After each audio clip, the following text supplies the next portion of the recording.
Om Swastiastu, Wassalamualaikum warahmatullahi wabarakatuh. Salam sejahtera buat kita semua. Shalom, Namo Buddhaya, Rahayu. Salam Guru Penggerak. Perkenalkan, saya Iketut Adiar Segamasan, calon Guru Penggerak Angkatan 10 dari SD Negeri 3 Perubukan Kabupaten Buleleng, Bali. Dalam video kali ini saya akan menampilkan video aksi nyata saya dalam memberikan diseminasi budaya positif di lingkungan sekolah saya di SD Negeri 3 Perubukan. Selamat menyaksikan. Om Swastiastu. Om Swastiastu. Yang terhormat Bapak Ibu Guru SD Negeri 3 Perubukan, pertama-tama saya ucapkan terima kasih karena sudah meluangkan waktu untuk berpartisipasi dalam kegiatan yang untuk menyampaikan aksi nyata budaya positif. Adapun tujuan dari kegiatan kita hari ini adalah diseminasi aksi nyata budaya positif di modul 1.4 di program pendidikan guru penggerak. Baik, yang lanjut saja di sini untuk identitas yang sudah Bapak Ibu ketahui. Salam guru penggerak itu salamnya tergerak, bergerak dan menggerakkan. Tidak saya buat sana. Arti nyata budaya positif. Nah, Bapak Ibu ketika mendengar kata budaya, kira-kira apa yang terbersit di benak Bapak Ibu?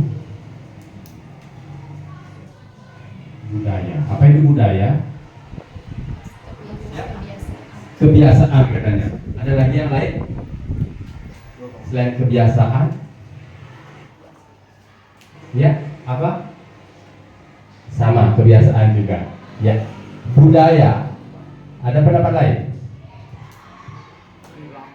Budaya, kebiasaan, perilaku, ya, perilaku atau kebiasaan yang kita lakukan tanpa adanya lagi paksaan, itu budaya. Terus positif. Nah, kalau positif itu apa? Sesuatu hal yang baik, ya. Budaya sesuatu yang kita lakukan sudah menjadi kebiasaan, tidak lagi ada dorongan dari luar yang bersifat positif. Itu adalah budaya positif. Kita lanjut. Budaya positif ini dibedakan menjadi 6. Ada disiplin positif, terus ada motivasi perilaku manusia, kebutuhan dasar, posisi kontrol restitusi, keyakinan kelas, dan terakhir ada segitiga restitusi. Kita bahas satu persatu.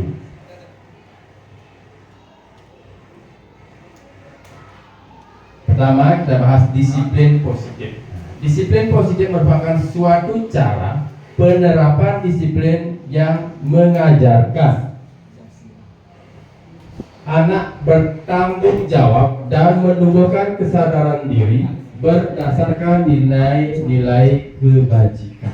Nah, disiplin positif ini di sini saya berikan warna berbeda di sana untuk stressingnya, penekanannya bertanggung jawab dan menumbuhkan kesadaran diri. Bertanggung jawab dan menumbuhkan kesadaran diri berdasarkan nilai-nilai kebajikan. Kata disiplin dan positif.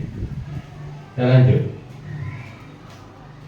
Disiplin positif lebih ke arah disiplin diri yang dapat mengontrol diri dalam melakukan segala tindakan.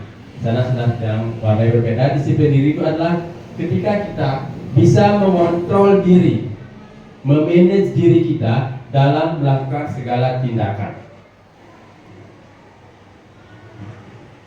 Nah, disiplin diri dapat membuat murid memahami dan menyadari berdasarkan motivasi internal. Artinya tidak lagi ada paksaan, tetapi dia sadar dari dalam dirinya sendiri, bukan akibat paksaan atau pujian ataupun hukuman. Dia sadar harus apa yang mereka lakukan. Itu namanya disiplin diri. Nah, disiplin diri ini pada akhirnya adalah karakter dari profil pelajar Pancasila. Yang pertama ada beriman, bertakwa kepada Tuhan Yang Maha Esa, terus mandiri, berkebinekaan global, gotong royong, kreatif dan bernalar kritis. Inilah muara akhir dari disiplin ini. Lanjut ke motivasi perilaku manusia. Nah, ketika Bapak Ibu mendengar kata motivasi, apa yang ada di pikiran Bapak Ibu? Motivasi. Apa? Dukungan, dorongan, penyemangat, harapan. Iya.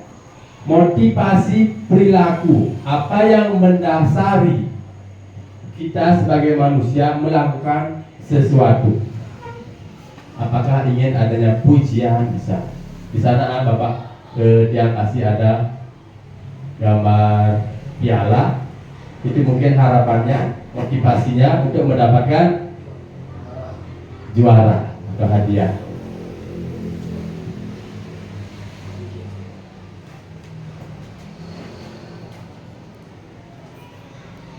Nah, motivasi perilaku manusia ada 3. Yang pertama, untuk menghindari ketidaknyamanan atau hukuman. Yang kedua, untuk mendapatkan imbalan atau penghargaan dari orang lain. Terus untuk menjadi orang yang mereka inginkan dan menghargai diri sendiri dengan nilai-nilai mereka percaya. Motivasi diri itu ada 3 sebenarnya secara garis besarnya. Sekarang Bapak Ibu coba perhatikan dari 3 motivasi perilaku itu, kira-kira yang mana yang sesuai dengan Bapak Ibu untuk menghindari ketidaknyamanan atau hukuman. Misalnya biar kita kontekstual, ketika Bapak Ibu mendapatkan atau menerima tugas dari kepala sekolahnya, nah, yang mana yang mendasari perilaku Bapak Ibu? Kira-kira yang mana? Ya. Untuk menjadi orang yang mereka inginkan dan menghargai diri sendiri dengan nilai-nilai yang mereka percaya. Ya, berarti Ibu melakukan apa yang diminta itu berdasarkan kesadaran diri. Ya. Tidak adanya takut adanya hukuman atau ketidaknyamanan atau mengharapkan imbalan. Tidak. Berarti Dari dalam sudah diri. berasal dari dalam diri. Ya, yang lain ada yang lain. Sama. Ibu, coba kasih. Ya, kalau Ibu mendapatkan tugas dari kepala sekolah, diminta apa itu? Apakah ketika Ibu melaksanakan tugas itu, motivasi perilaku yang mana yang mendasari Ibu melakukan tugas tersebut? Kalau saya sama di nomor 3, yaitu sadar dari diri sendiri. Sadar dari diri sendiri, ya. Ada yang lain? Mungkin Bapak? Beda? Sama. Sama, alasannya kenapa?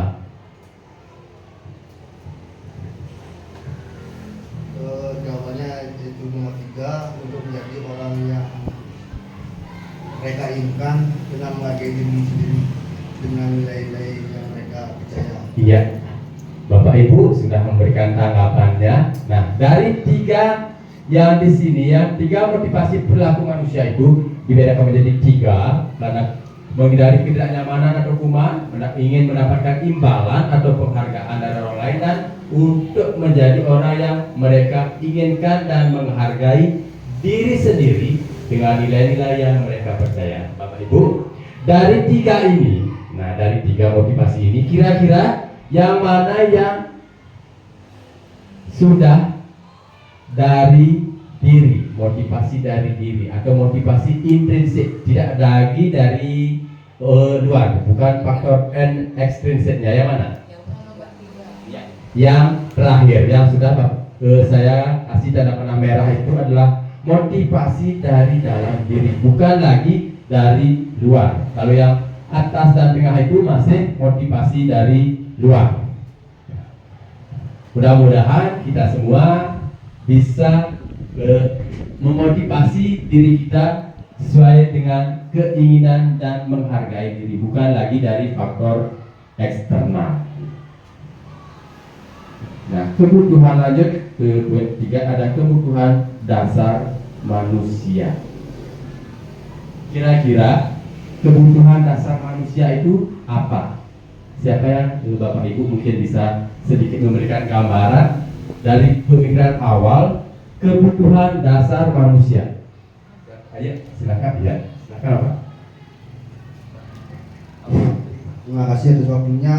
Kebutuhan dasar manusia menurut yang pribadi, salah satunya dilihat dari gambar, yaitu kebutuhan akan mengkonsumsi makan, minum. Kemudian kebutuhan yang lain yaitu hiburan. Ya, mungkin teman yang lain Bapak Ibu ada yang bisa sedikit memberikan gambaran lain. Seperti tadi bagus sekali Bapaknya sudah bilang kebutuhan dasar itu ada kebutuhan akan makanan.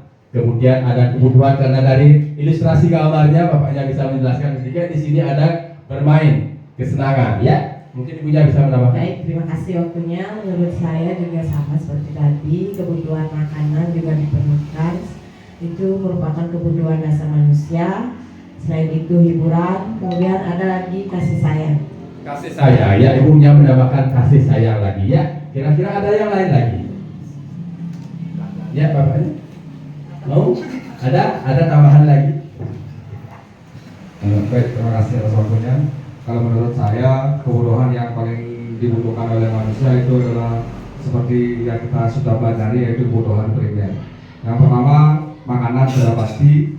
Yang kedua adalah alat atau pakaian yang sehari-hari kita pakai. Selain itu, baru kita merujuk ke kebutuhan kedua, yaitu kebutuhan tersier. Misalkan apa yang kita butuhkan, hiburan ataupun alat-alat yang lainnya yang menunjang kehidupan kita. Yang ketiga baru kebutuhan tersier. Kebutuhan tersier merupakan kebutuhan yang melengkapi dari kebutuhan primer dan sekunder tersebut. Terima kasih. Ya, terima kasih Bapak. Di sini Bapaknya melihat dari kebutuhan pokok ada kebutuhan pokok, sekunder, primer, sekunder dan tersier. Primer itu kebutuhan pokok, artinya kebutuhan pokok itu apa saja kira-kira? Makanan, pakaian, iya, sandang, pangan, papan. Terus kebutuhan sekunder, iya, kebutuhan yang setelah kebutuhan primer terpenuhi. Terus tersier adalah kebutuhan akan barang mewah misalnya. Tapi kebutuhan akan barang mewah ini sudah bergeser. Kalau dulu zamannya kita tersier itu kalau punya HP sudah dibilang tersier. Tapi sekarang semua orang punya HP. Dulu sepeda motor katanya tersier. Tapi sekarang kalau kita survei ke semua lingkungan, semua rumah, hampir setiap rumah ada kendaraan. Sudah tidak lagi menjadi barang mewah. Nah, di sini kita akan melihat kebutuhan dasar manusia itu apa saja sebenarnya. Ketika seorang murid melakukan suatu perbuatan yang bertentangan dengan kebajikan atau melanggar, sebenarnya dikarenakan mereka gagal memenuhi kebutuhan dasar mereka. Ketika anak-anak bermasalah, pasti ada kebutuhan dasarnya yang tidak terpenuhi. Nah, kebutuhan dasar seperti tadi Bapak Ibu sudah berikan gambaran, ada bertahan hidup, ini kebutuhan pokok. Ya. Terus ada kasih sayang, rasa diterima, penguasaan, ada kebebasan dan kesenangan. Ini adalah kebutuhan dasar manusia, 5 kebutuhan dasar manusia. Nah, kita sekarang ada studi kasus. Sekarang Bapak Ibu, Bapak kasih kesempatan untuk memberikan gambaran tentang kasus tersebut. Dari kasus tersebut, kira-kira kebutuhan dasar manusia yang mana yang tidak terpenuhi? Silakan nanti Bapak Ibu kasih alasannya. Ya, silakan Bapak Ibu tulisnya Di post-it-nya ya. Hati-hati nulisnya ya biar tidak lagi kebalik nanti sama ibunya itu.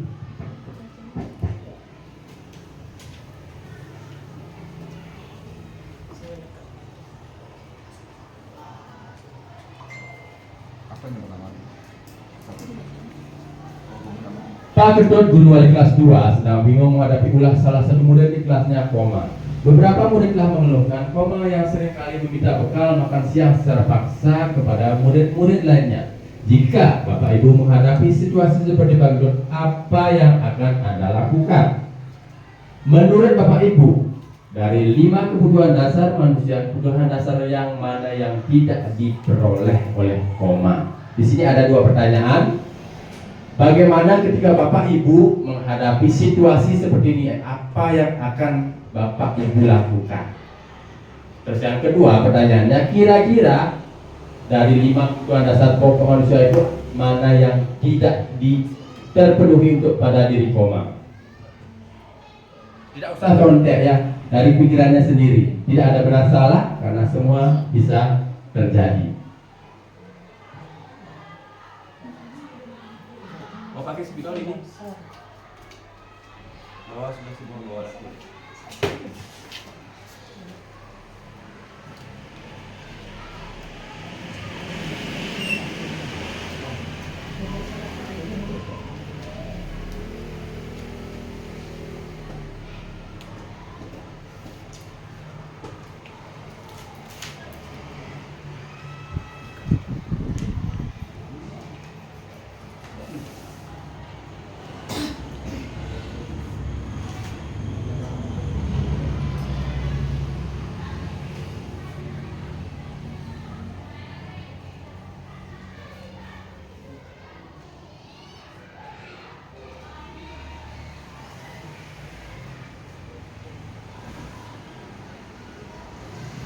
Ibu berada di situasi tersebut, apa yang akan Bapak Ibu lakukan?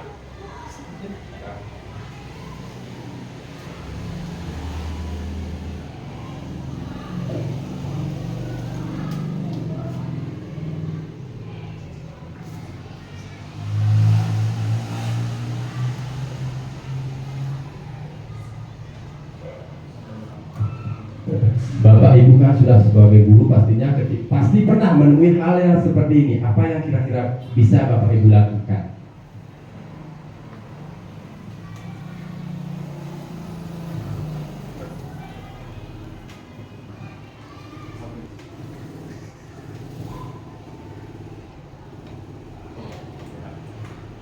Bertahan hidup, Kasih sayang, rasa diterima, penguasaan, kebebasan, kesenangan. Itu kebutuhan dasar manusia. Ada 5 kebutuhan dasar manusia.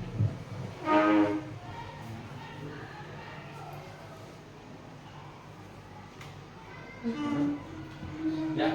Bapak Ibu yang sudah sekalian peregangan otot kakinya biar ya silakan tempel di depan sini aja di ya.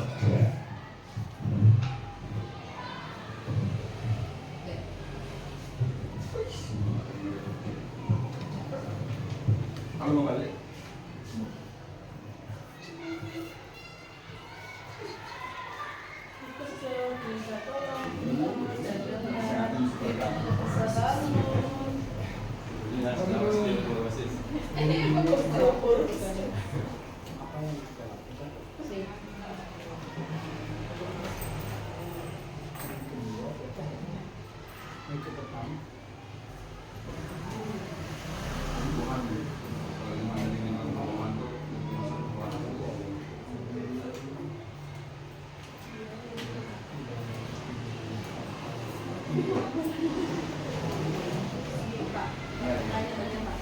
pertanyaan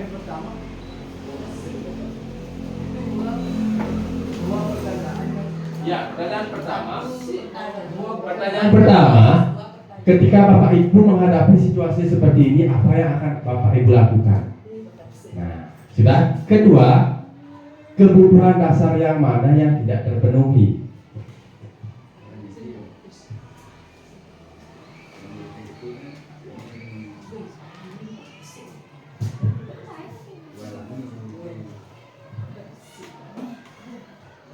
Ya, mungkin yang hijau untuk yang pertanyaan pertama, yang bisa.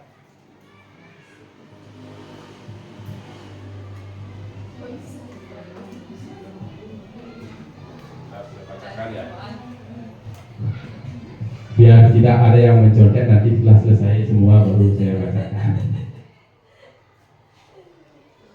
Ini berdasarkan pengalaman Bapak Ibu saja.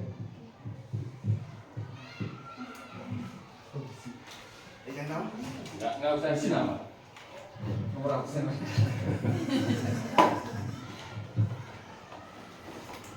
Kalau absen.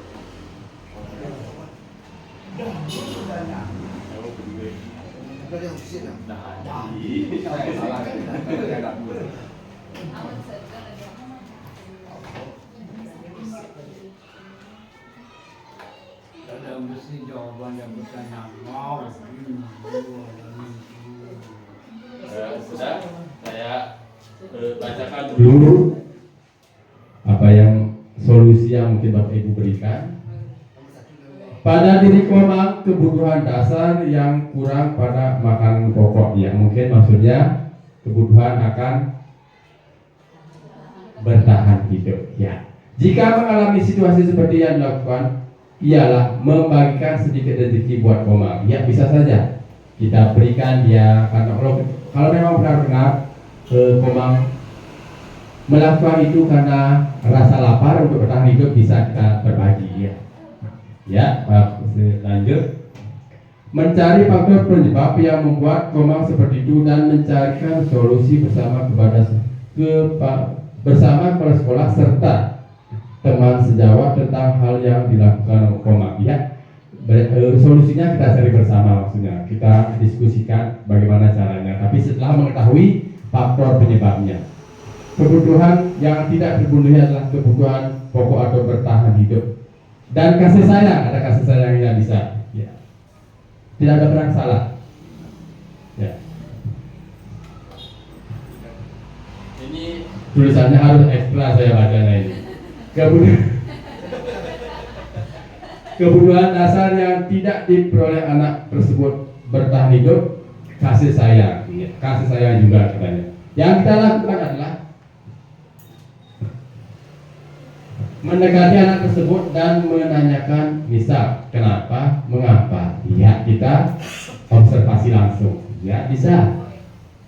Lanjut, memahami keadaan siswa, apakah siswa tersebut kekurangan dalam hal pemenuhan dalam kebutuhan pokok atau makanan, ya kebutuhan dasar hidup. Memahami keadaan siswa tersebut mungkin maksudnya observasi, ya, atau bertanya bisa. Kebutuhan bertahan hidup sama juga, karena mungkin di sana ada faktor mengambil makanan, Bapak Ibu fokusnya ke bertahan hidup. Kebutuhan dasar yang tidak terpenuhi yaitu kebutuhan akan makanan dan mungkin kurang kasih sayang dari orang tua. Yang dilakukan yaitu dengan cara menanyakan apa yang terjadi, ya observasi langsung. Kebutuhan akan makanan, bertahan hidup. Yang pertama saya lakukan bertanya kepada anak tersebut, apa yang mendasari perilaku sang anak. Setelah itu kita akan mencari tahu bagaimana keluarga murid bersangkutan, baru mencari solusi, ya. Dari solusi dulu, ya. Setelah observasi baru mencari ketahui penyebabnya, baru mencarikan solusi. Kebutuhan dasar yang tidak terpenuhi oleh Komang adalah kebutuhan makanan. Sebagai guru memberi uang jajan agar bertahan hidup, tapi kalau keseringan kita juga yang gurunya yang tekor nanti, ya. Ya, lanjut, kebutuhan dasar untuk bertahan hidup. Kebutuhan dasar yang tidak terpenuhi yaitu kebutuhan dasar pokok bertahan hidup, ya, bertahan hidup karena makanan, karena faktor makanannya. Hal yang akan saya lakukan adalah mendekati siswa tersebut untuk mencari tahu dan mencari solusi untuk masalah tersebut, nah, ya. Bisa jadi ini lagi, ya sudah. Nah, kita sekarang lihat dari semua aspek dari 5 kebutuhan dasar manusia. Kemungkinan satu, Bapak Ibu, karena adanya faktor makanan, mungkin fokusnya di kemungkinan satu ini. Karena Komang lapar dan orang tuanya tidak memberinya bekal makan siang, maka kebutuhan sedang berusaha untuk bertahan hidup. Bisa jadi. Lanjut, kemungkinan kedua, temannya melapor tindakannya itu ke gurunya, kemudian guru memberitahu orang tuanya, sehingga orang tuanya jadi memperhatikan dia. Maka kebutuhan dasar yang dipenuhi Komang adalah kebutuhan akan kasih sayang dan rasa diterima. Bisa jadi dia mencari perhatian, karena kurangnya perhatian dari orang tua, dia mencari perhatian dengan cara seperti itu. Kemungkinan ketiga, temannya jadi merasa takut karena kelakuannya, artinya Koma ingin memenuhi kebutuhan akan kekuasaan. Bisa jadi dia ingin berkuasa dengan merampas atau mengambil makanan orang lain. Dia ingin berkuasa. Artinya kebutuhan yang belum terpenuhi dari Komang, kebutuhan akan kekuasaan. Itu bisa jadi. Berikutnya kemungkinan 4, Komang bosan dengan makan siangnya yang mungkin monoton. Itu saja. Terus tempe tahu telur seperti itu. Melihat temannya ada ayam gorengnya. Nah, bisa jadi ingin memenuhi kebutuhan akan kebebasannya, tidak fokus satu saja. Itu bisa terjadi. Terakhir, ini kemungkinan merasa senang ketika melihat temannya menangis ketika makanannya ia ambil. Si Komang ini merasa senang ketika dia mengambil makanan temannya, terus temannya nangis. Ketika temannya nangis, dia malah senang. Ini artinya Komang ingin memenuhi kebutuhan akan kesenangan. Semua bisa terjadi dari kelima kebutuhan dasar itu. Nah, tugas kita sebagai guru di sini mengetahui penyebab terjadinya tindak pelanggaran tersebut. Setelah kita mengetahui penyebabnya, baru kita bisa mencarikan solusi. Misalnya, kalau kemungkinannya Komang melakukan itu karena kebutuhan akan kesenangan, kira-kira apa solusi yang bisa kita berikan? Mungkin Bapak Ibu bisa berikan sedikit tanggapan. Seandainya, kalau yang tadi mungkin karena makanan, ya gampang, kita berikan makanan, kita berikan uang. Tapi kalau kemungkinannya seperti ini, apa yang bisa kita lakukan? Ya, Bapak Ibu silakan yang mau berikan tanggapan. Ibu, ya silakan. Ibu, ya. Mungkin sulit Bapak Ibu silakan tulis saja di post-itnya, karena kita belum terbiasa langsung mengutarakan pendapat kita secara lisan. Mungkin dengan tulisan dulu. Kita mulai dari sekarang kita belajar mengungkapkan ide-ide di depan umum. Kita bisa memberikan argumen kita. Tidak ada salah benar. Kita berargumen. Masih posetnya? Masih ya. Mau pakai spidol biar warna-warni, silakan ambil di sana.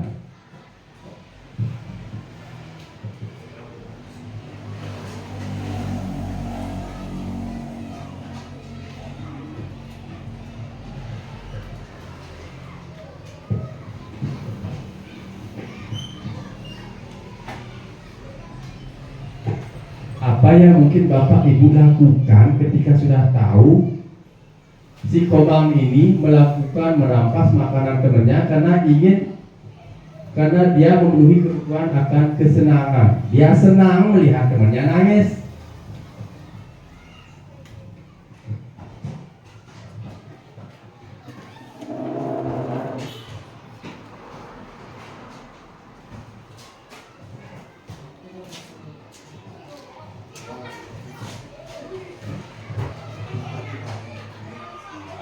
Kan bisa jadi anak-anak itu seperti itu, senang melihat orang bersedih, gitu. Tertawa ketika melihat orang menangis.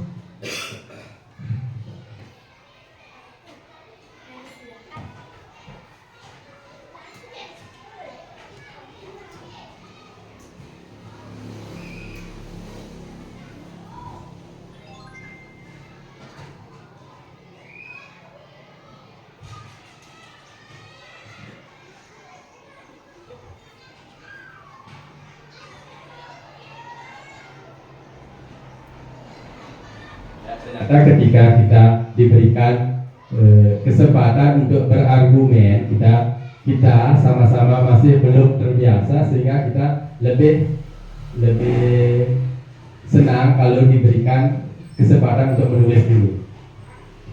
Mungkin setelah sekian kali bisa ya langsung berargumen, tidak usah lagi menulis. Sebentar kalau sudah selesai baru dia bacakan. Gak usah dari tempel ke depan. Kasihan ibunya di belakang.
Kira-kira ada siswa kita yang seperti ini?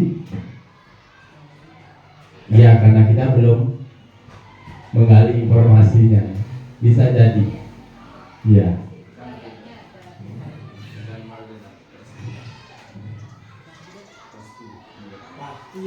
Iya. Sudah, silakan Bapak yang minta untuk bapaknya dulu yang membacakan hasilnya langsung saja. Soalnya saya sulit bacanya. Ya, biarkan bapaknya dulu. Ya. Terima kasih.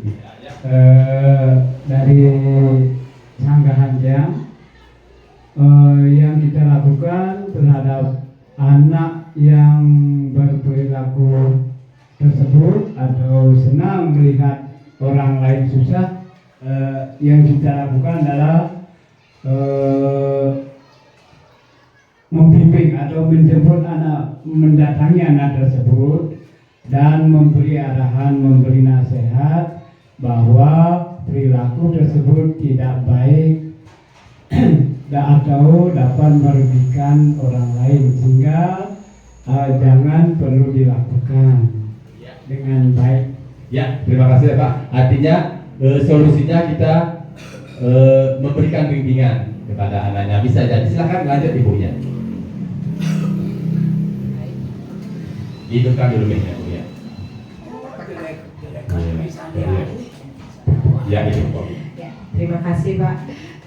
Dari saya mungkin hampir sama dengan Pak Nyoman. Apa yang akan kita lakukan ketika kita melihat siswa melakukan hal tersebut, seperti senang ketika melihat temannya menangis. Nah, yang kita lakukan pertama-tama pasti memanggil siswa tersebut, mengajak anak tersebut berbicara dan mencari tahu apa yang membuat anak tersebut melakukan hal tersebut. Setelah itu kita memberikan pengertian bahwa apa yang mereka lakukan itu, yang dia lakukan itu tidak baik dan dapat membuat diri sendiri rugi. Selain itu juga orang lain bisa menjadi rugi. Nah, ini akibatnya sangat fatal untuk kedepannya. Itu saja. Terima kasih Pak. Iya, terima kasih Ibu. Hampir sama dengan Bapaknya tadi. Silakan Ibu sekarang. Baik, terima kasih atas waktunya. Yang saya lakukan ketika ada siswa seperti Komang tersebut tidak jauh beda dengan pendapat teman, yaitu Komang tersebut diberikan arahan-arahan agar tidak berbuat seperti itu lagi. Kita panggil Komang, diajak ke kantor, kita berikan nasihat-nasihat biar tidak berbuat. Iya, sampai sama memberikan arahan. Ya, silakan Komang. Baik, terima kasih atas waktunya. Mungkin jawaban saya persis sama dengan teman-teman yang lain. Yang saya lakukan terhadap Komang yaitu mendekati Komang dan menanyakan kenapa Komang melakukan hal seperti itu. Kemudian lihat itu teman Komang menangis, apa Komang tidak kasihan kepada teman Komang tersebut. Mungkin di sini lebihnya menasehati Komang agar tidak mengulangi hal tersebut, agar ia merasa bersalah mungkin. Iya, terima kasih. bisa jadi. Terima kasih, Komang lanjut silahkan. Baik, terima kasih atas waktu yang diberikan kepada saya. Di sini yang saya lakukan pertama mendekati Komang, memberi pengertian jika kesenangan tidak dari membuat orang tersakiti dan menangis. Bisa juga membuat orang tertawa, maka kita juga akan senang dan sebaliknya. Jika Komang yang ada di posisi tersebut apa bahagia, dan menekankan jika perilaku tersebut merupakan awal dari penyakit mental atau psikopat. Iya, bisa jadi itu awalnya bisa ya memberikan. Tadi ada kata apa tadi itu ya? Fokusnya tadi memberikan pengertian ketika kita di posisi itu apa yang kita rasakan. Ya bisa, ya silakan aja. Baik, terima kasih atas kesempatannya. Di sini saya mau menambahkan sedikit saja. Saran saya di sini bersama dengan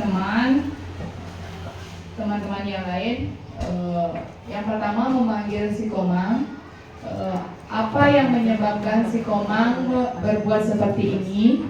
Terus selanjutnya kita berikan solusinya, dan yang terakhir tidak boleh lagi mengulangi kesalahan seperti ini karena bisa berakibat tidak baik kepada temannya ataupun dia, yang pada akhirnya nanti bisa saja tidak memiliki teman.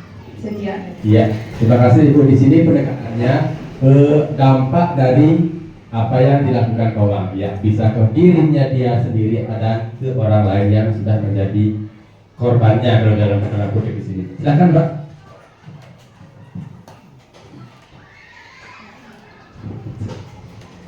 Pertama-tama saya ingin bertanya dulu, ini Komang siapa ini?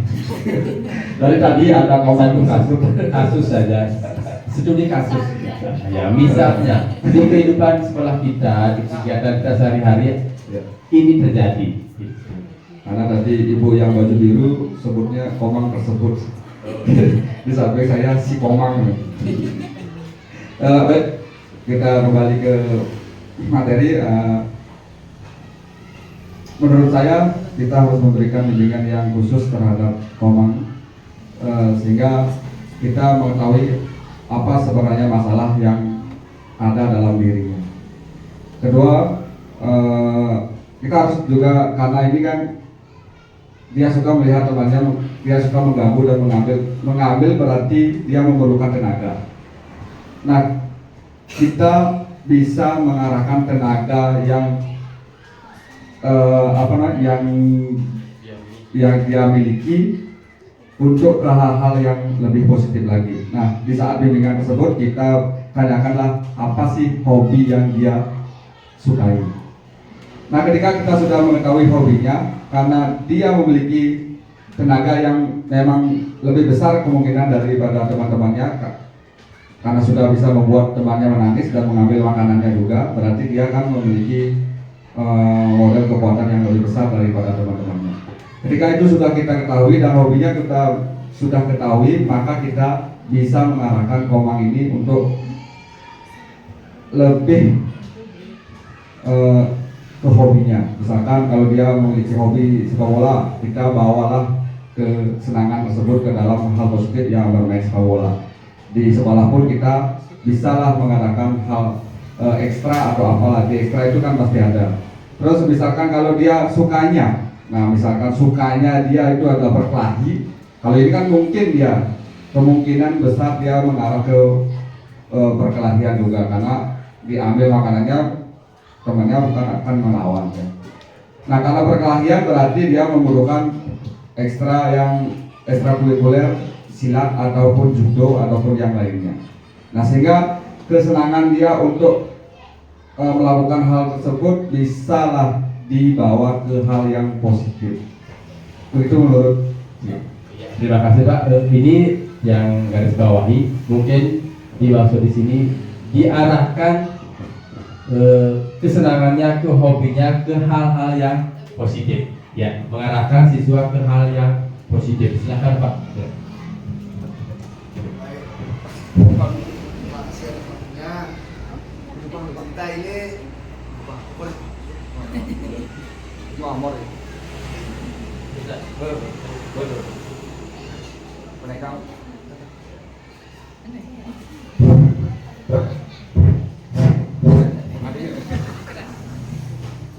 baik, cerita ini persis sama seperti anak saya di rumah ya. Tapi kalau di sekolah tidak kelihatan ya. Kalau di rumah kelihatan pribadinya ya. Kalau adiknya dilihat senang, dia tidak suka, maka dibuatlah dia menangis gitu. Bagaimanapun, soalnya pada saat bermain itu kalau tidak menangis, dia tidak senang. Ya itu ceritanya. Nah, adapun dalam situasi ini kita harus menyadarkan dia bagaimana perbuatan itu tidak bagus karena kita harus belajar merasakan perasaan orang lain atau temannya yang membuat perasaan orang itu merasa down atau minder. Nah, dalam istilah di sini yaitu datumamasi, kita merasakan perasaan orang lain. Aku adalah kamu, kamu adalah aku.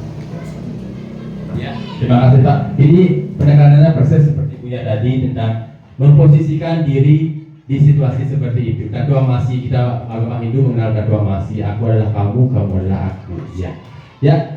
Dari sekian, ya kita kasih tepuk tangan dulu buat kita semua. Di sini saya kasih WOW, tahu WOW? Kita kasih WOW, kasih O, kasih W.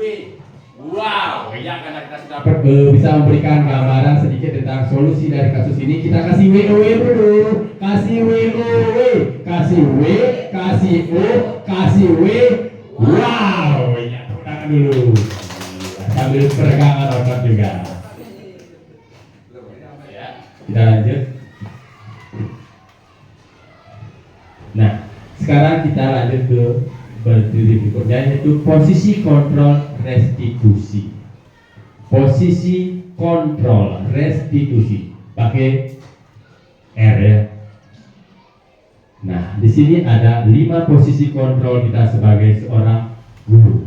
Yang pertama ada posisi kontrol sebagai penghukum, yang kedua ada pembuat rasa bersalah, ketiga pemantau, keempat teman, dan kelima manajer. Nah, kembali lagi ke Bapak Ibu, kira-kira dari 5 posisi kontrol ini, posisi kontrol yang mana yang paling dominan? Yang paling dominan yang Bapak Ibu guru lakukan di kelas. Silakan sekarang dari Bapaknya.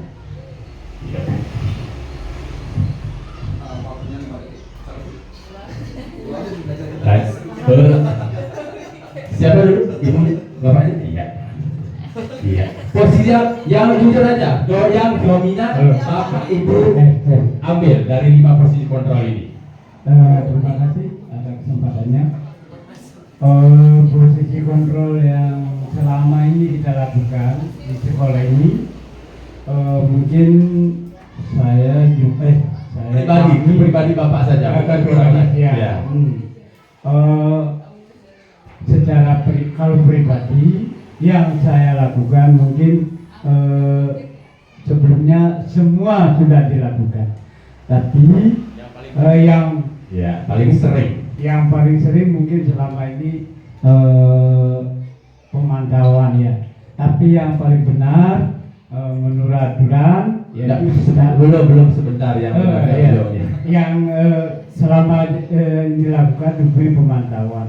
Pemantau ya. Sebagai pemantau artinya ketika muridnya diberikan tugas atau melakukan kesalahan, kita pantau dia dalam melakukan konsekuensinya. Mungkin ketika mereka diberikan tugas, Bapak pantau apa sejauh mana, mungkin itu ya. Oh iya, ya. Silakan lanjut. Ayo, siapa lagi sekarang? Ya, kan Ibu lah, silakan ya. Tadi kita sudah belajar menuangkan argumen kita dalam tulisan. Sekarang kita lisan aja dulu.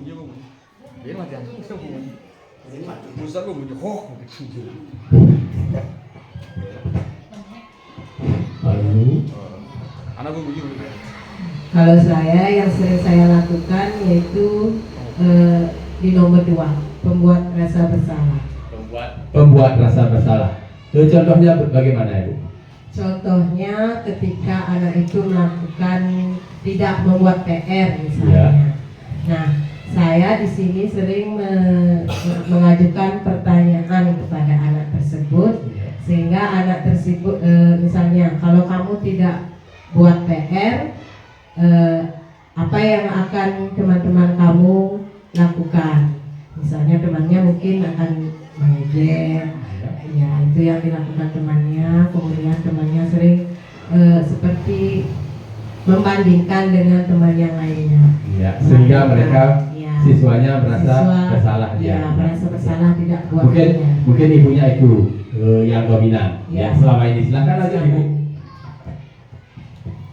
Kita tunggu. Saya sebagai guru sering memberikan nomor 1 penghukum. Iya, bisa nggak apa-apa. Kita dari sini kita belajar ya bagaimana sih sebenarnya memposisikan posisi kontrol ini ke depannya supaya apa tujuan dari profil belajar Pancasila itu bisa timbul di murid-murid kita. Silakan Ibu lanjut. Ya, dikasih hukuman dengan cara memberikan tugas, tapi dalam membuat tugas itu selalu dia mengawasi dan pantau dalam mengerjakannya.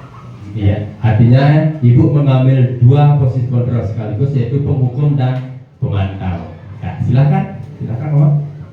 Kalau iya, yang siap dulu. Baik, terima kasih atas kesempatannya. Di sini yang paling dominan yang sering saya sudah lakukan di kelas sesuai dengan kesepakatan kelas yang ada, yaitu pemberi hukuman. Karena setiap pelanggaran yang dilakukan di kelas sudah ada kesepakatannya. Apabila tidak mengerjakan tugas, sudah sesuai kesepakatan, yaitu yang pertama mengerjakan tugas yang diberikan tugas hukumannya, dan yang kedua hukuman fisik yaitu jongkok bangun sebanyak 10 kali sesuai dengan kesepakatan yang sudah ada di kelas. Oh iya, ibunya sudah menyinggung ke kesepakatan kelas. Ya, adanya kesepakatan kelas tentang ketika siswa tidak melakukan apa yang kita minta akan diberikan hukuman sesuai dengan kesepakatannya. Tapi kalau bisa jangan sampai ke hukuman fisik. Ya. Terus aja silahkan Bapak. Kalau saya yang nomor 4 sesuai pula sebagai teman. Kenapa? Pertama, dengan sebagai teman kita bisa tahu juga atau kita bisa memberitahu kepada anak-anak tentang pembuat rasa bersalah.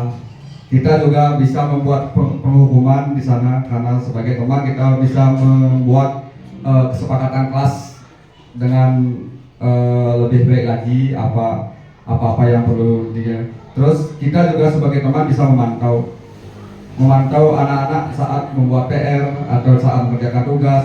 Kita juga bisa memberikan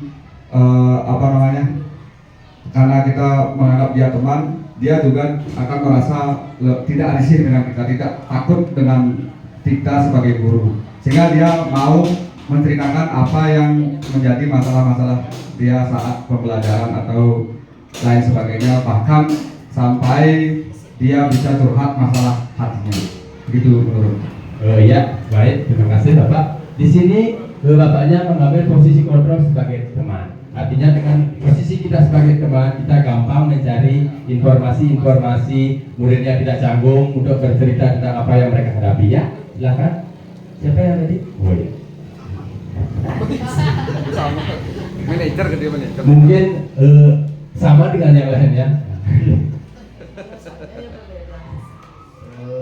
Yang dominan Bapak Ibu lakukan. Menurut saya adapun posisi kontrol posisi yang dialami di kelas biasanya membuat dia merasa bersalah. Pada saat dia tidak membuat tugas, buatlah dia merasa bersalah supaya dia untuk kedepannya bisa tidak mengulangi kesalahan tersebut. Kemudian kemudian sesuai dengan kesepakatan kelas supaya berjalan. Nah ini kan dengan teman kelasnya ya, maaf dilaksanakan hukuman di lapangan minimal kalau tidak buat PR sampai 5 kali. Ya, terima kasih. Di sini bapaknya mengambil posisi kontrol sebagai pembuat rasa bersalah sekaligus sebagai penghukum. Ya, siapa yang ini? Sudah ada ide-ide ya.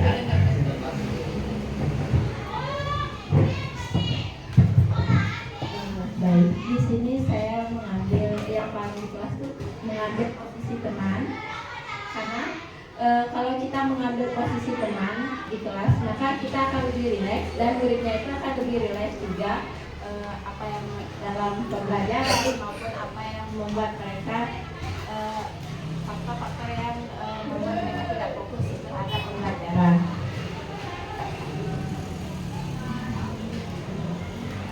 Dan juga sebagai teman kita bisa menghukum, dan penghukumannya tersebut juga dia tidak merasa tertekan karena dia adalah guru saya gitu. Jadi dia merasa saya lebih dekat dengan guru saya, bukan sebagai dia guru saya, tetapi dia teman saya yang mengerti saya. Jadi siswa itu tidak akan merasa terbebani akan hukuman tersebut, dan kita juga bisa membuat dia merasa bersalah perilaku yang mereka perbuat yang tidak baik di kelas terhadap teman-temannya. Kita bisa memberitahu dengan enjoy, bukan dengan kata-kata yang tidak sesuai, apa yang terlalu formal gitu. Kita lebih enjoy gitu. Jadi anak-anak bisa mengerti jadinya. Kita juga sebagai teman bisa memantau bagaimana perilaku siswa, bagaimana dalam kesehariannya begitu, dan juga kita bisa memanage atau memanajer anak-anak dalam pembelajaran. Ya, fokusnya di sini mungkin lebih nyaman, murid lebih gampang untuk mengutarakan apa yang mereka rasakan ketika mereka merasa gurunya itu sebagai temannya. Ya, silakan, kawan.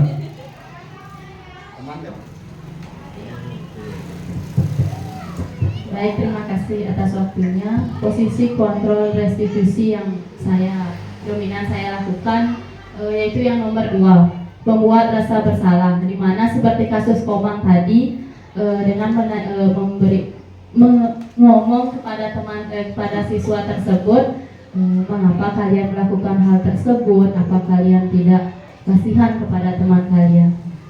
Terima kasih. Di sini ibunya bilang membuat rasa bersalah ketika dia menanyakan apa kamu tidak kasihan dengan teman kamu yang menangis karena makanannya kamu ambil. Ya, bisa jadi sekarang. Nah, kita lihat dari 5 posisi kontrol ini, kira-kira yang mana yang paling baik dari kelima ini.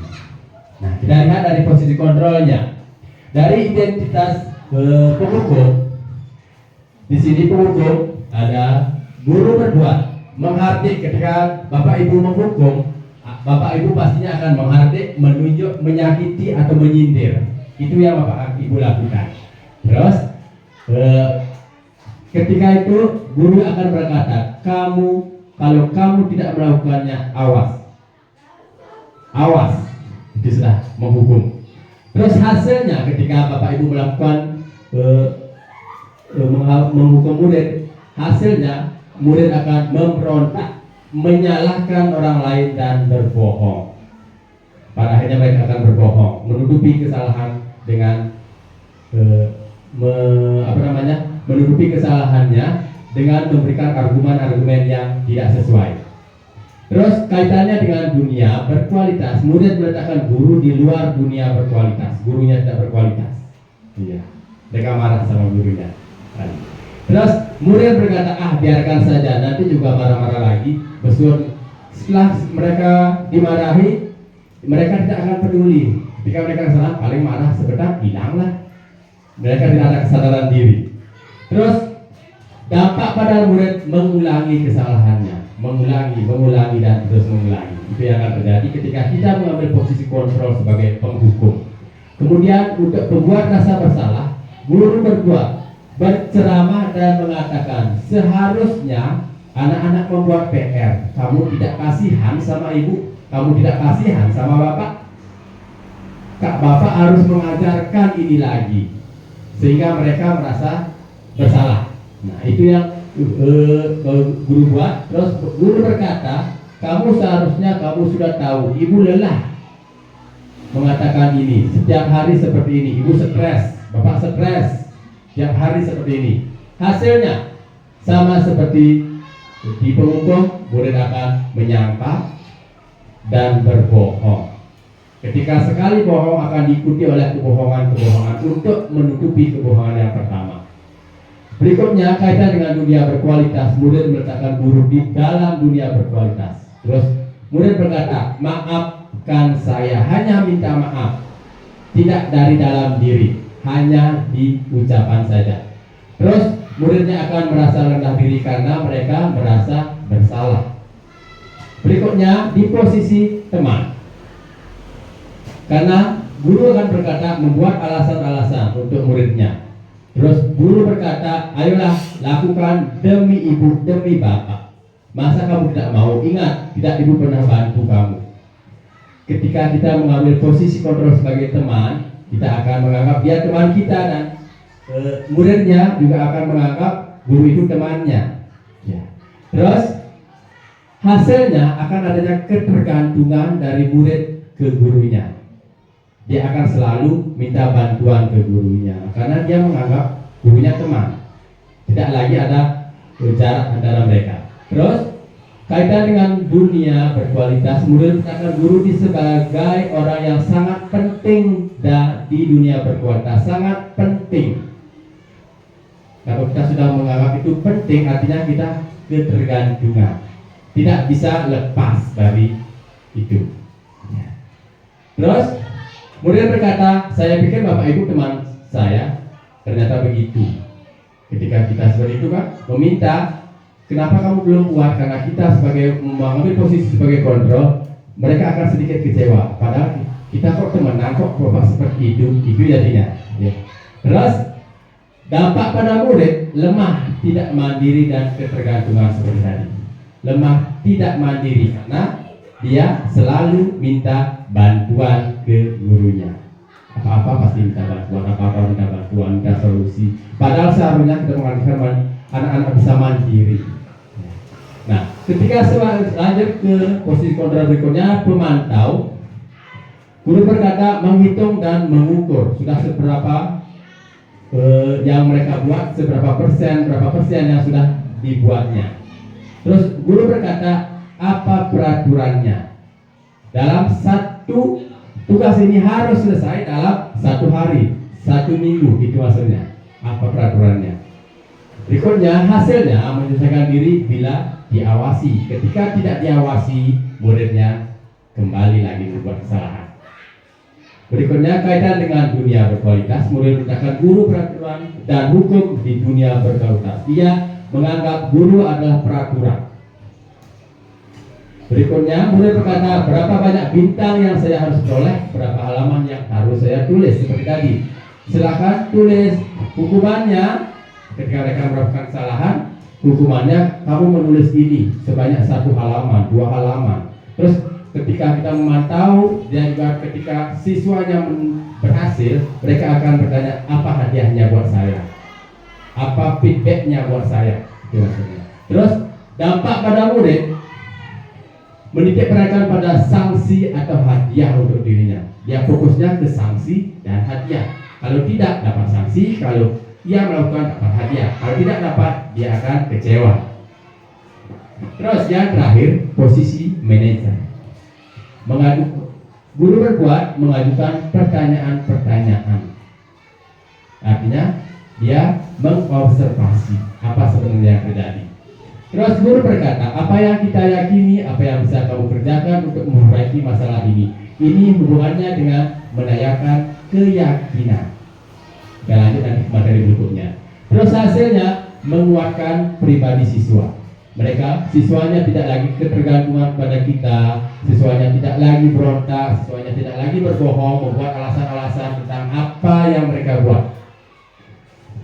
Terus kaitan dengan dunia berkualitas, murid meletakkan dirinya sebagai individu yang positif. Individu yang positif itu penekanannya. Artinya pribadinya yang positif, bukan tergantung dari orang lain.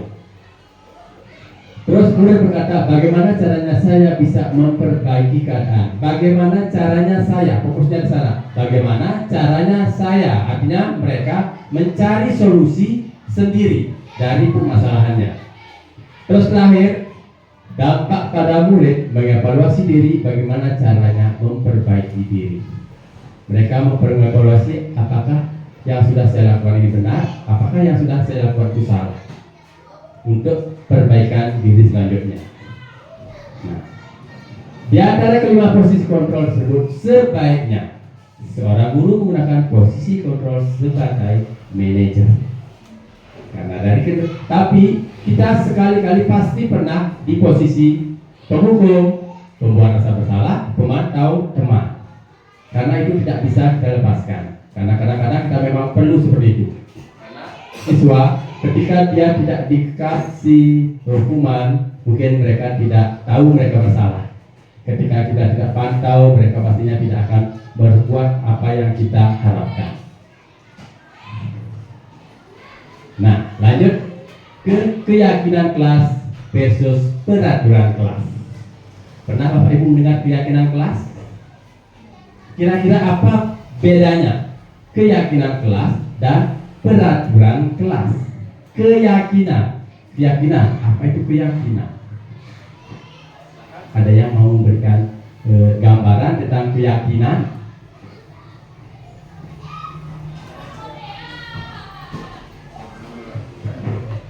Ya, silakan.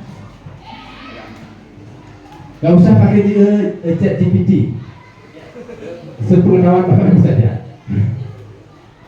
Ibunya sudah pintar pakai ChatGPT sekarang. Silakan Ibu. Kira-kira mana sudah sesuai dengan apa yang Ibu pakai mic-nya Bu, biar kedengaran. Biasakan pakai mic ya.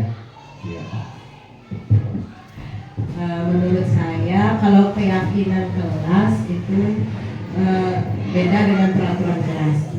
Keyakinan siswa yakin jika dia tidak mengikuti peraturan itu, maka dia akan tidak disiplin.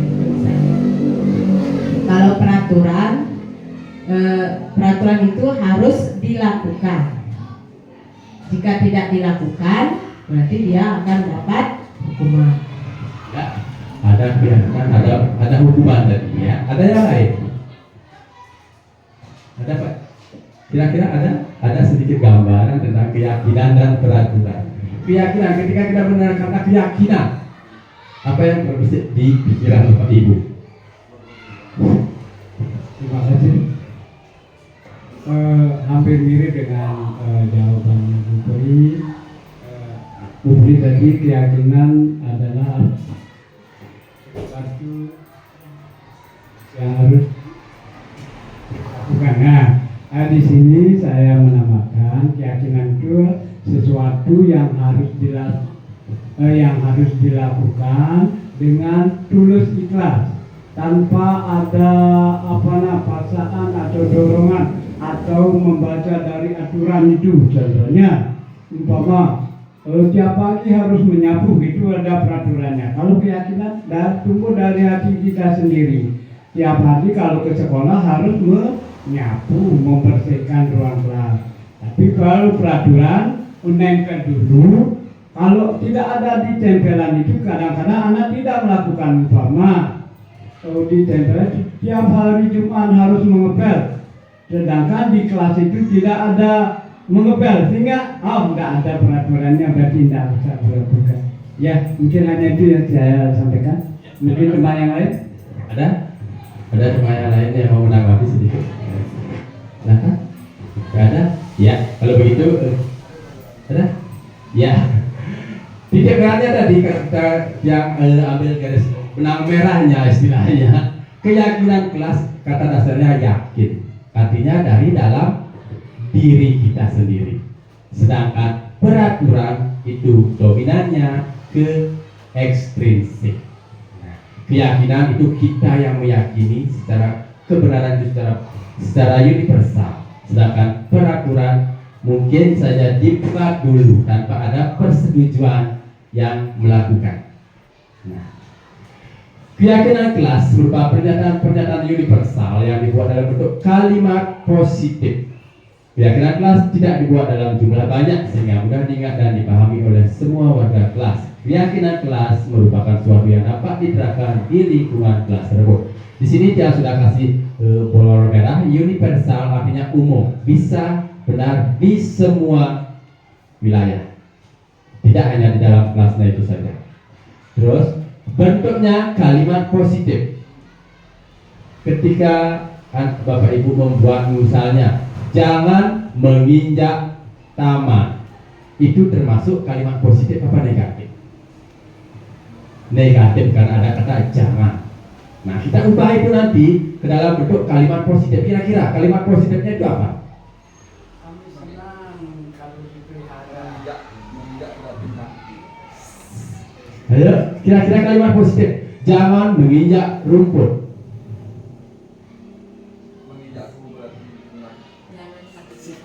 Jangan sakiti kami. Masih jangan, masih negatif ya. Peliharalah kami. Peliharalah kami, iya bisa. Siramlah kami. Iya. Sayangilah rumput. Iya bisa. Seperti itu contohnya. Kita buatnya dalam bentuk kalimat positif. Tidak ada lagi kalimat jangan, dilarang. Itu kalimat negatif. Ketika kita mendengar kata jangan, asumsi kita sudah negatif. Kita ubah ke dalam kalimat positif. Jangan buang sampah sembarangan. Jadikan kalimat positif, buanglah sampah pada tempatnya. Ya, itu maksudnya. Dan berikutnya tidak dibuat dalam jumlah banyak ini, minimal 3 dan maksimalnya 5. Nggak usah banyak-banyak. Kenapa? Kalau banyak paling lupa nanti. Tidak usah banyak-banyak kita buatnya. Terus guru berperan dalam mewujudkan terbentuknya keyakinan sekolah atau keyakinan kelas dengan adanya kesepakatan antara guru dan murid. Mewujudkan terbentuknya keyakinan, artinya siswa dan guru lah yang membuat keyakinan kelas. Bukan guru saja, bukan murid saja, tapi mereka bersama-sama membuat keyakinan kelasnya. Lewat. Nah, contoh keyakinan kelas di sini menjaga kebersihan. Ketika siswanya tidak membuang sampah pada tempatnya, berarti mereka melanggar keyakinan kelas yang menjaga kebersihan. Ketika mereka datang terlambat, ketika mereka terlambat mengumpul tugas, ketika mereka ke ruangan terlambat, itu artinya mereka melanggar keyakinan kelas yang tepat waktu. Terakhir, saling menghargai. Ketika mereka memukul temannya, membuat temannya menangis, mereka artinya tidak menghargai temannya. Di sini ada gambarnya, ilustrasinya itu mengantre. Bisa saja ketika murid menyerobot antrian di kantin karena rasa laparnya, kebutuhan pokoknya tidak terpenuhi, mereka akan melanggar keyakinan kelas yang saling menghargai. Nah, terakhir adalah segitiga restitusi. Tahapan dalam segitiga restitusi adalah pertama, menstabilkan identitas validasi. Tindakannya belum sempat saya edit itu, menstabilkan identitas. Yang kedua, validasi tindakan yang salah, kecos. Terakhir, menanyakan keyakinan. Artinya Bapak Ibu bisa melakukan segitiga restitusi setelah Bapak Ibu membuat keyakinan kelas. Menstabilkan identitas dilakukan berdasarkan prinsip bahwa membuat kesalahan adalah bagian dari proses pembelajaran yang nantinya akan menggeser identitas gagal ke arah identitas sukses. Itu menstabilkan identitas. Terus mungkin kata-kata yang bisa diucapkan seorang guru untuk menstabilkan identitas: berbuat salah itu hal yang manusiawi. Tidak ada manusia yang sempurna. Kita pasti bisa menyelesaikan permasalahan ini. Bapak atau ibu tidak tertarik untuk mencari tahu siapa yang benar, siapa yang salah. Bapak ibu lebih tertarik untuk menyelesaikan masalah. Terakhir, kalau kamu menyalahkan dirimu sendiri terus-menerus, apakah kamu bersikap baik pada dirimu sendiri? Itu yang mungkin bisa disampaikan pada saat kita menstabilkan identitas. Kemudian bagian dari segitiga restitusi yang kedua adalah validasi tindakan yang salah dilakukan berdasarkan prinsip bahwa setiap perilaku berupaya memenuhi suatu kebutuhan tertentu. Ini berhubungan dengan 5 kebutuhan dasar.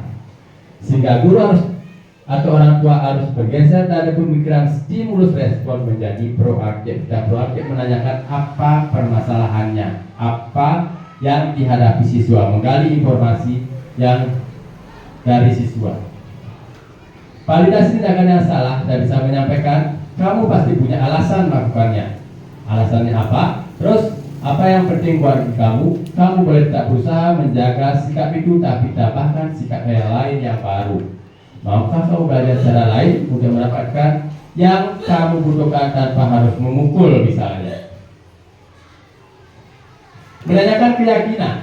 Nah, menanyakan keyakinan adalah bagian dari restitusi yang terakhir. Yang ketiga, menanyakan keyakinan dilakukan dengan memberi pertanyaan-pertanyaan bermakna kepada murid atau anak untuk memunculkan motivasi secara intrinsik. Ya, artinya motivasi dari dalam dirinya sendiri. Menanyakan keyakinan, nilai yang kita percaya. Terus nilai apa yang telah kita sepakati, kelas yang ideal itu seperti apa? Apa yang kamu rasakan ketika kamu melakukan itu? Kamu menjadi orang yang seperti apa? Tahapan segitiga restitusi. Di sini yang akan tabelkan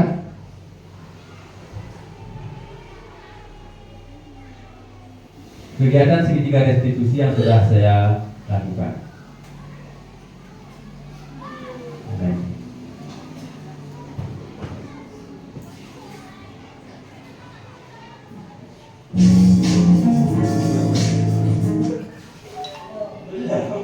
Ya, ini kasus satu aja sering bisa buat PR karena lupa. Apa benar karena lupa?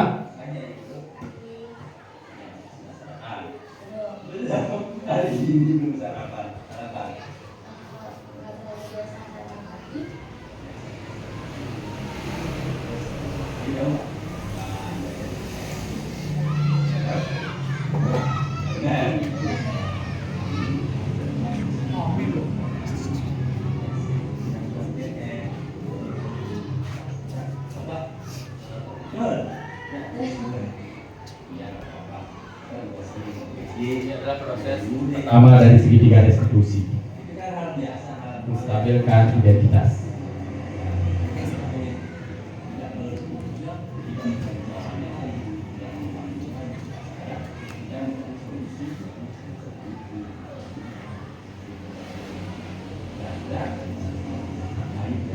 Solusi yang ditawarkan bukan dari kita, tapi kita hanya membimbing, memancing siswa untuk mencari solusi dari permasalahannya mereka. Mereka yang akan menemukan sendiri apa solusinya. Karena ketika siswa itu sendiri yang menemukan, mereka akan terus ingat tanpa ada lagi paksaan.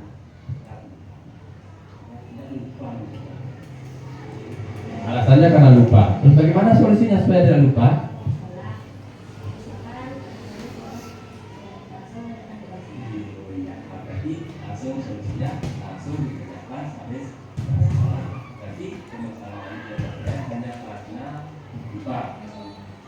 Tidak ada hal lain, misalnya tidak bisa mengerjakan gimana karena tidak bisa mengerjakan.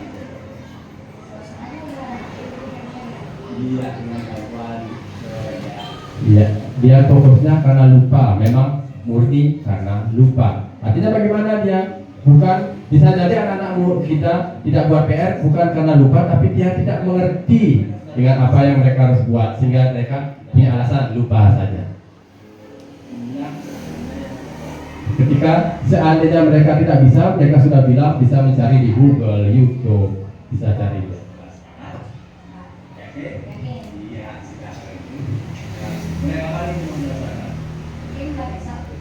Iya, menanyakan targetnya. Iya, tidak.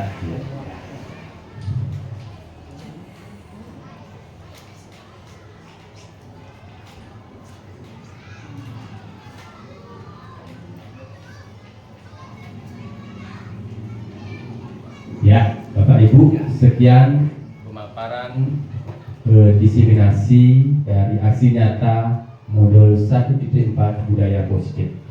Akhir kata, saya ucapkan terima kasih kepada Bapak Ibu karena sudah mau mengikuti diseminasi tiang. Semoga bisa menginspirasi. Kita tutup kegiatan kita hari ini dengan Parame Santi. Parame Santi kawit Om Santi Santi Santi Om.